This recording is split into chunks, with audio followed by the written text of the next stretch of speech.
Fala galera, beleza? Seja bem-vindo a mais um vídeo. Dessa vez eu acho que vai ser um pouco melhor, pelo menos o áudio. Estou usando aqui um microfone de lapela que eu comprei por incríveis R$ 30. Então, se ele funcionar, glória a Deus por isso. Se ele também não ficar muito bom, foi melhor, foi o que deu, beleza? Vamos ver se talvez mais para frente eu melhore um pouquinho o som. Eu também estou aqui com o maior cuidado, porque eu preciso de umas várias adaptações, e se eu bater muito aqui, pode ser que ele desconecte e eu tenho que gravar tudo de novo, como foi o que aconteceu da outra vez, meu Deus.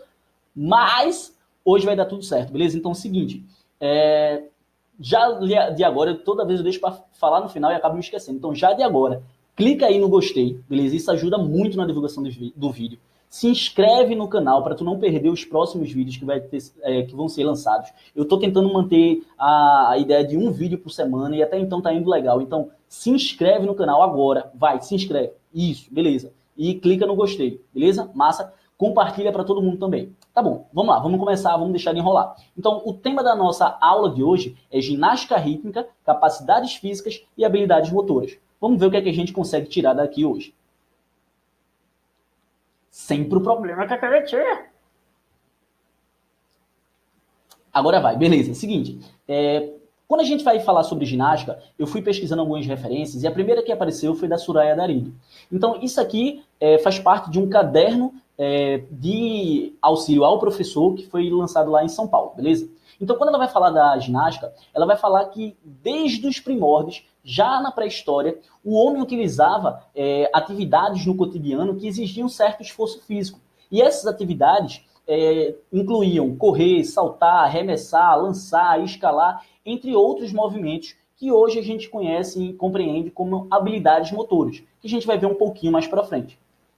Ela vai falar também que desde a antiguidade já começaram a surgir registros comprovando uma prática milenar de exercícios físicos metódicos que faziam parte das práticas corporais de países como China e Índia, com relatos de 2.600 anos antes de Cristo. Ou seja, essas atividades físicas, esses exercícios, esse grupo de movimentos corporais que até então não se sabia o que era ao certo, já existia há muito, muito tempo.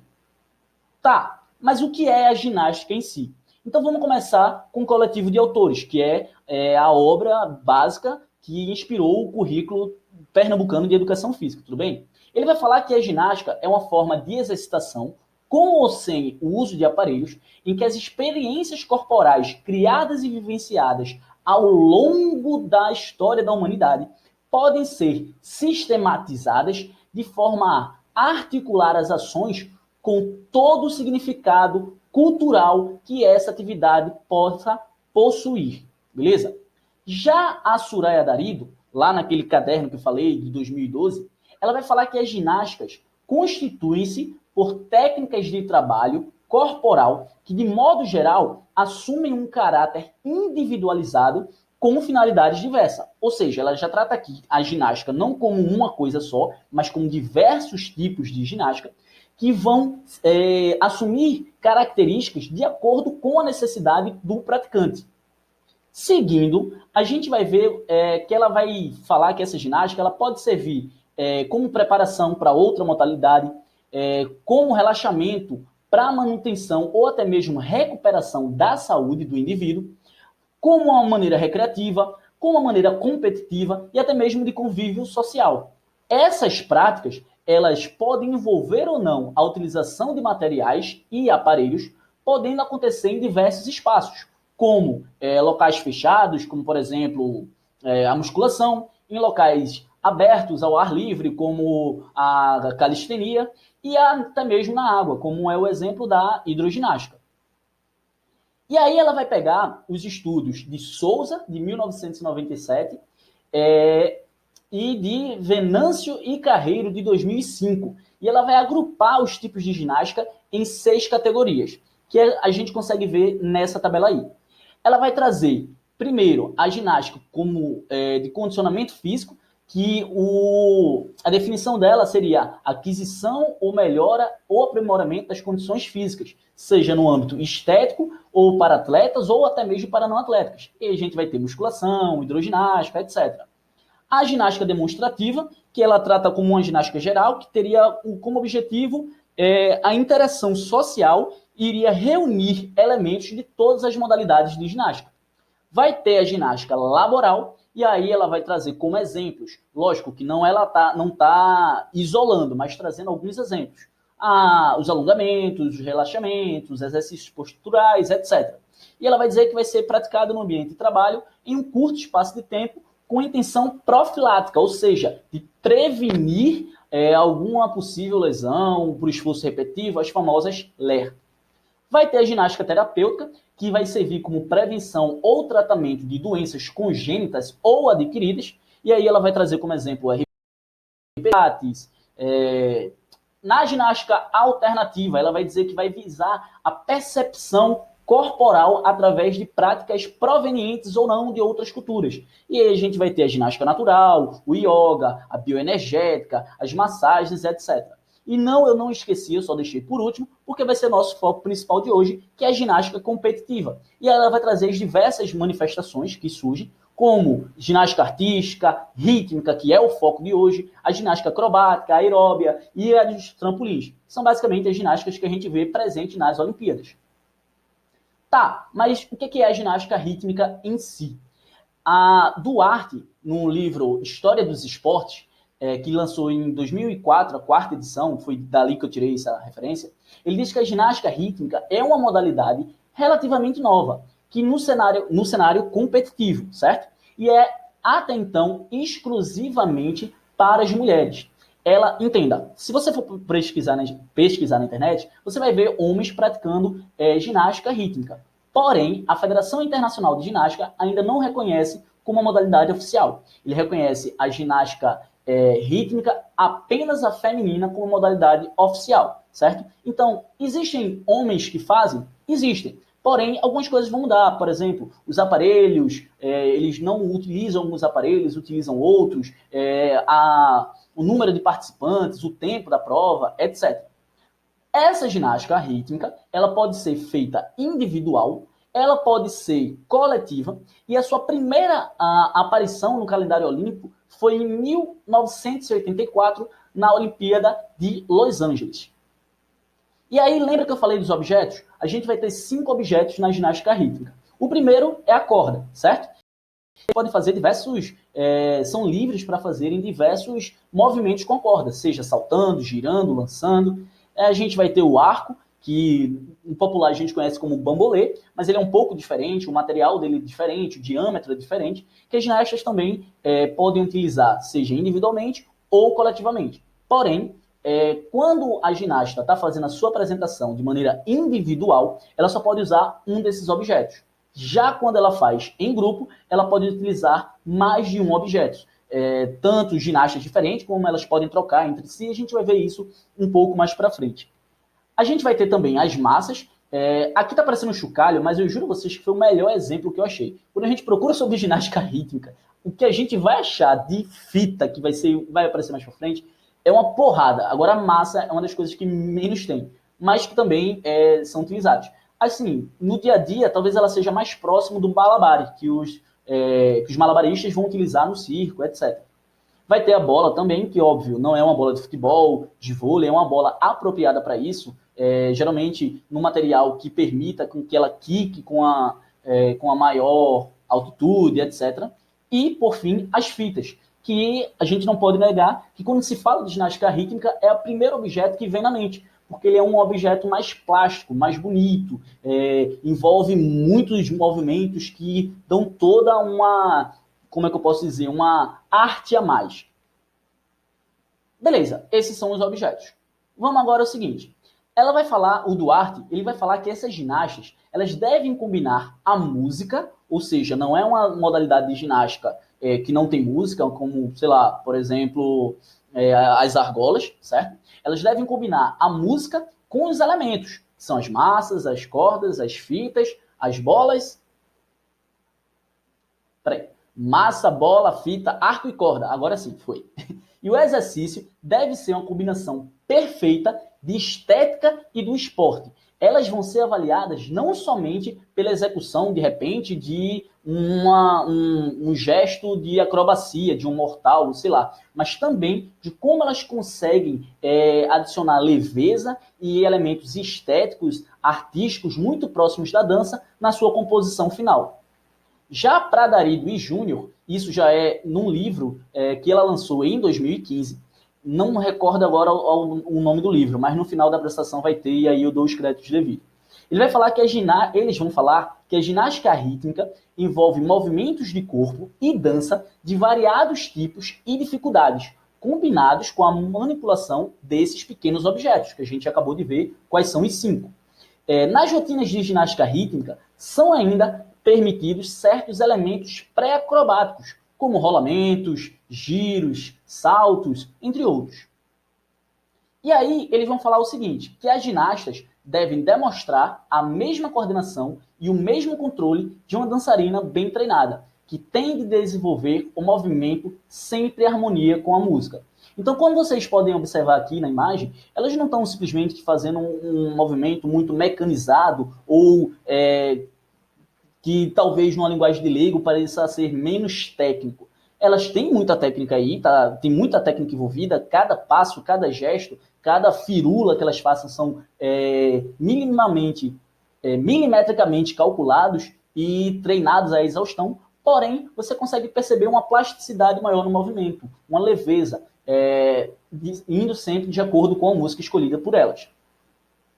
Tá, vamos falar agora sobre as capacidades físicas e as habilidades motoras. O que é que elas têm a ver com a ginástica rítmica e com essa apresentação de hoje, de maneira geral. Darido e Júnior, eles vão falar o seguinte, que os exercícios físicos, de maneira geral, e eles trazem isso aqui na parte quando eles vão falar sobre a ginástica em específico, são excelentes formas de trabalho para a aprendizagem de várias habilidades motoras e o desenvolvimento das capacidades físicas. Certo, mas o que são habilidades motoras e capacidades físicas? Seguinte, habilidades motoras, de acordo com Darido, com o portal da Secretaria de Educação de uma cidade de São Paulo, que eu também não me lembro agora, mas no final da apresentação vai ter, ele vai dizer que a habilidade motora pode ser entendida como o ato, a tarefa, onde quase todo ato motor ou um movimento pode ser considerado uma habilidade. Ou seja, simplesmente balançar as mãos não é uma habilidade motora. Mas quando esses movimentos são aprendidos a fim de serem executados corretamente, aí eles se tornam habilidades motoras. Por exemplo, atirar com arco e flecha, andar de patins, dar um saque no tênis, uma cortada no vôlei, todos estes são gestos motores que requerem o sucessivo treinamento para o aprendizado. Essas habilidades motoras, às vezes, também são manipulativas. Elas vão abranger movimentos grossos ou finos, isto é, com grandes grupos musculares ou com apenas um pequeno grupo muscular, e ele vai se referir aos movimentos que envolvem dar força a determinado objeto, ou receber a força desse objeto. E aí a gente vai ter como exemplo o arremessar, o lançar, a cortada de um vôlei, o chute, ou então receber uma bola, o agarrar um determinado objeto, e por aí vai. Vai ter também as habilidades locomotoras básicas, que são aquelas nos quais o corpo vai ser transportado de um local A para um local B, seja num plano vertical ou horizontal. Isso é, um salto, um saltito, andar, correr, tudo isso seriam habilidades motoras de locomoção. Aí tu vai dizer, tá, Júnior, mas andar eu já sei andar. Isso não é necessariamente uma habilidade motora. Você não nasceu simplesmente andando. Levou um certo tempo para você aprender a andar. Então, isso é uma habilidade motora também. Vai ter também as habilidades motoras de estabilização, que vão ser movimentos corporais relacionados ao domínio do corpo e ao equilíbrio, e também a retomada da sua posição, do seu segmento corporal. Então, por exemplo, tanto quando você se estabiliza, por exemplo, numa corda bamba, como você também é empurrado e você recupera a posição do seu corpo rapidamente. E aí ele vai trazer como exemplo o rolar, o equilibrar, o flexionar, o trepar no sentido bíblico da coisa, certo? Trepar de escalar e o balançar. Vamos falar agora sobre as capacidades físicas. As capacidades físicas, segundo Darido e Júnior, são ações musculares e processos motores, ou seja, envolve movimento, que dizem respeito à formação corporal e à técnica do movimento. Ou seja, qualidades que fazem parte do nosso corpo e que são essenciais para uma vida ativa e saudável. E ela ainda vai além. Ela diz que essas capacidades físicas são super importantes e necessárias, independente se o indivíduo é atleta ou não. Entre as capacidades físicas, elas citam a força, essa força que tem diversos tipos, força potência, força bruta, força resistida, a flexibilidade, a agilidade. O que seria agilidade? A velocidade é o quanto você consegue correr, o quão rápido você consegue ir de um ponto A ao ponto B. Já a agilidade é quando você vai do ponto A ao B com mudanças de direção. Ou seja, você não vai numa linha reta. Você sai do ponto A para o B, para o C, para o D, para o E, até chegar no ponto F.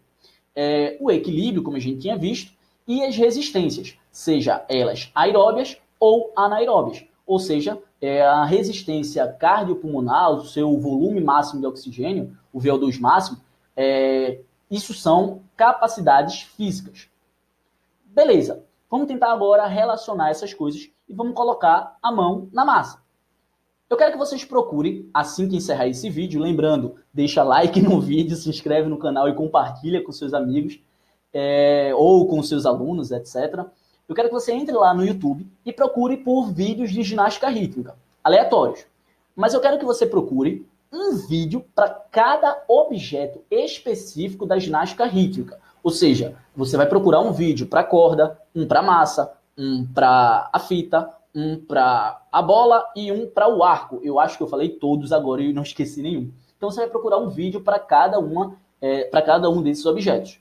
E aí, uma a uma, eu quero que você liste todas as habilidades motoras e capacidades físicas que você conseguiu identificar no vídeo.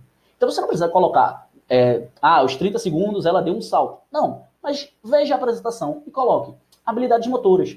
Teve salto, teve giro, teve rolamento, teve lançar, teve receber, teve correr, teve andar, não sei. Capacidades físicas. Nesse momento eu acho que ela utilizou força. Aqui ela usou velocidade. Aqui usou agilidade. E assim sucessivamente. Por fim, você vai procurar vídeos de apresentações de homens. Não precisa de cada objeto, até porque vai ter alguns objetos que os homens não vão realizar. Porém, se eu não me engano, os homens não têm fita e no local das massas eles utilizam bastões. Eu posso estar enganado, mas aí quando você for pesquisar lá, você vê direitinho. Até porque é uma modalidade relativamente nova e, assim, onde é mais forte é no Japão. E aí você vai ver esse vídeo, também vai listar as habilidades motoras e as capacidades físicas em cada um dos vídeos e você vai tentar observar quais são as semelhanças e diferenças, que são possíveis observar comparando essa apresentação masculina com a feminina. Bom, se na feminina a gente viu a habilidade motora, sei lá, saltar mais presente, qual é a habilidade motora que a gente está vendo mais presente na ginástica rítmica dos homens? Se nas mulheres a gente viu a capacidade física, velocidade muito mais presente, será que na dos homens a gente vai ver a capacidade física, força sendo mais necessária? E assim sucessivamente, tudo bem? Vamos agora passar, antes disso, muito obrigado por você que ficou aqui até o final do vídeo. Espero que tenha sido útil para a sua formação, espero que tenha sido útil para você compreender um pouco mais sobre a ginástica rítmica e as habilidades e capacidades físicas que a gente encontra nela, lembrando que essas habilidades motoras e capacidades físicas não são exclusivas da ginástica rítmica. A gente viu aqui algumas nela, mas a gente poderia estar vendo em vários outros tipos de ginástica, bem? Esse é meu Instagram, por gentileza, vai lá, segue. Se você não me conhecia, mas conheceu por causa desse vídeo, vai lá no Instagram, manda uma mensagem, me segue, eu sigo de volta, eu sigo de volta, foi horrível. Eu sigo de volta, a gente vai compartilhando conhecimento, tudo bem? Agora sim, vamos falar sobre as nossas referências. A primeira, a base, o coletivo de autores. A Soraya Darido, aquela de 2012, foi um caderno de formação de professores da Universidade Estadual Paulista, com o título Educação Física na Escola, Conteúdos, Dimensões e Significados. Aquele livro que eu falei que ela lançou em parceria com o Júnior em 2015 era Para Ensinar Educação Física, Possibilidades de Intervenções na Escola. É um livro bastante interessante, ela vem trazendo vários conteúdos e como trabalhar esses conteúdos também na escola. Apesar de eu discordar em vários pontos, em alguns momentos, mas ela traz coisas bastante interessantes e mostra que o estudo dela foi, de certo modo, aprofundado no tema. E, por fim, a Prefeitura de São Paulo, aquele que eu falei que da cidade lá, foi da Prefeitura de São Sebastião, em São Paulo, que mostrou tudo aquilo lá. Mas, como sempre, se você preferir, basta escanear esse código, ou tira um print com a tela do celular, ou se você estiver assistindo no computador, sei lá, escaneia com o teu celular, e tu vai conseguir baixar tanto o Caderno de São Paulo, que vai ter lá não somente tratando especificamente sobre ginástica rítmica, como outras dimensões também de ginástica e de outras atividades físicas, e também vai te direcionar lá para o site lá de São Paulo. Pois bem, muito obrigado mais uma vez, foi um prazer estar com você aqui até o final dessa apresentação. Nos vemos numa próxima. Tchau, tchau!